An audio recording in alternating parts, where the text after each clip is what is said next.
Hey guys, Phil Baumhart here with Blackheart Forge. So for today's knife of the week, I got this full tang hand forged blade catcher Bowie to show you. So this is a custom knife that I made maybe about 6 years ago. I started making this design essentially. It's a knife that's largely inspired by what's known as the Moore Bowie, which is a Bowie knife from the 1800s, which one of the kind of apocryphal stories about it is that it was the knife that Jim Bowie had when he died at the Alamo, but there's several other knives that people say that about. But the reason that I call this one the blade catcher Bowie is because there's some elements to this knife that are purposely set up for parrying and trapping opposing blades and knives. If you look at the cross guards, it's got that crescent C guard with the hooks at the end, and it has these, it's almost like file teeth, these forward slanting grooves that I put in with the file that go all the way up the spine to the fully sharpened false edge. And then it's also got this this kind of double step down in the ricasso.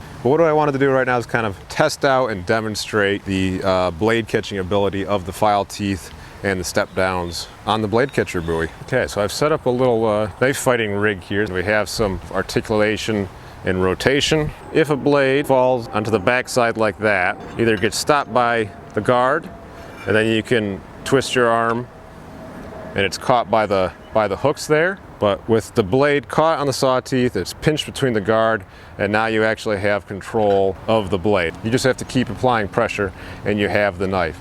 The reason the saw teeth are facing towards the point is that if they were facing in, the blade would get caught in here, but it's going to get stuck in here. And now the two knives are stuck together, and that wouldn't make any sense. So with those facing out, as long as I have the pressure applied, I can do whatever I want with this. And then if I want to let it go, I can do that and I can repost. With the sort of step down ricasso in the front, knife falls in there, you twist your arm, give it some pressure, you have their knife. The weak point of their blade is in your strongest point as far as leverage goes. You can throw it away and repost. It's a cool benefit of the back cut.